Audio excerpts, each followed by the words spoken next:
रहीम। तो आज जो वो हम 12 फिज़िक्स का न्यूमेरिकल नंबर 12.5 स्टार्ट करेंगे।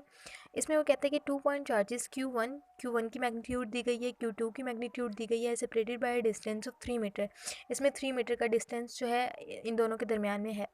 हमने क्या फाइंड करना है? Find and justify zero field location, यानी कि इलेक्ट्रिक फील्ड इंटेंसिटी को फाइंड करना है। ठीक है, हम पहले इसका एक छोटा सा जो है वो डायग्राम ड्रॉ कर लेते हैं इसको अंडरस्टैंड करने के लिए। ठीक है, तो सबसे पहले ये है Q1, ये है Q2।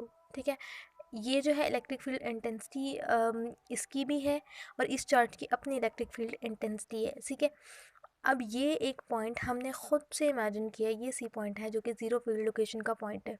ठीक है, अब ये Q1 से x के डिस्टेंस पे है और Q2 Q1 के जो डिस्टेंस है वो 3 मीटर का, जो कि हमें स्टेटमेंट में बताया गया है। ये हमने खुद से सपोज किया है। ठीक है, तो हम क्या करते हैं? सबसे पहले हम गिवन डाटा में Q1 की मैग्नीट्यूड लिखते हैं, Q2 की वैल्यू लिखते हैं, R की वैल्यू लिखते हैं। अब हमने जो है वो E1 को लेना है सबसे पहले। ठीक है, अब हम बेसिकली इन दोनों को कंपेयर करने जा रहे हैं। तो हम पहले क्या करेंगे? E1 की जो मैग्नीट्यूड है की वैल्यू जो है वो फाइंड करेंगे। ठीक है, हमें पता है E1 का फार्मूला क्या होता है कि Q1/R का स्क्वायर।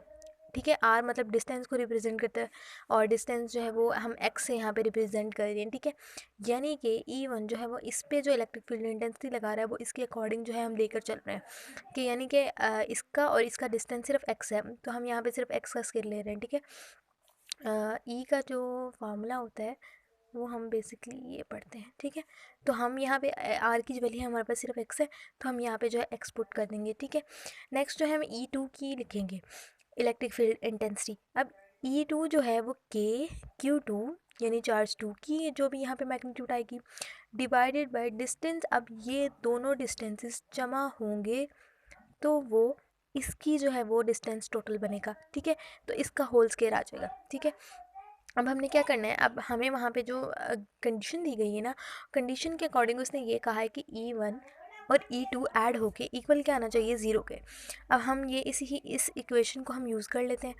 ठीक है, और E1 इक्वल है -E2 के। ठीक है, अब E1 जो है वो हमने इसकी वैल्यू पुट कर दी यहाँ पे जो हमने ली थी, और E2 की वैल्यू ये हमने पुट कर दी। ठीक है, के दोनों कांस्टेंट है, कैंसिल हो गए। Q1 की हमने वैल्यू पुट कर दी, Q2 की वैल्यू पुट कर दी, और इसी तरह ये एज इट इज़ नीचे आ गया, ये भी एज इट इज़ नीचे आ गया। ठीक है, अब जो है वो हमने इन दोनों को आपस में काट दिया। -6 यहाँ पे भी था, -6 यहाँ पे भी था, तो हमने सिंपली काट दिया, वरना ये यहाँ जाके डिवाइड भी होता तो आपस में कट जाता। माइनस का सिंबल इसके साथ आ रहा था क्योंकि यहाँ पे माइनस था, ये और ये आपस में फिर कट गए। ठीक है, तो हमारे पास जो सिंप्लीफाई करके आंसर आया वो 1/x² इक्वल 4/x+3 का होल स्क्वायर आ गया। ठीक है, अब हम यहाँ पे क्या करेंगे? हम यहाँ पे दोनों जगह पे स्क्वायर रूट लेंगे। यहाँ पे अक्सर बच्चे कंफ्यूज होते हैं, हम यहाँ पे स्क्वायर रूट लेंगे और इसको और सिंप्लीफाई कर लेंगे। कुछ बच्चे जो हैं इसको खोल के सॉल्व करते हैं, पर वो थोड़ा लेंथी प्रोसेस हो जाता है। हमने दोनों जगह पे स्क्वायर रूट लिया, और स्क्वायर रूट लेने के बाद हम जब इसको सिंप्लीफाई करेंगे तो हमारे पास x का जो स्क्वायर था, स्क्वायर रूट लेने के बाद x आ गया यहाँ पे, और यहाँ पे 4 था, 2 का स्क्वायर रूट ले लिया हमने, यहाँ पे 2 बच गया और इसका भी कैंसिल हो गया स्क्वायर, होल स्क्वायर रूट से, और ये आ गया। इसको हमने जो है वो बेसिकली 2 को हमने x से मल्टीप्लाई कर दिया और x+3 को हमने 1 से मल्टीप्लाई किया, हमारे पास ये सिंप्लीफाई फॉर्म आई, और इसको हमने मज़ीद सिंप्लीफाई किया तो हमारे पास x की वैल्यू क्या आई? 3 मीटर। Thank you.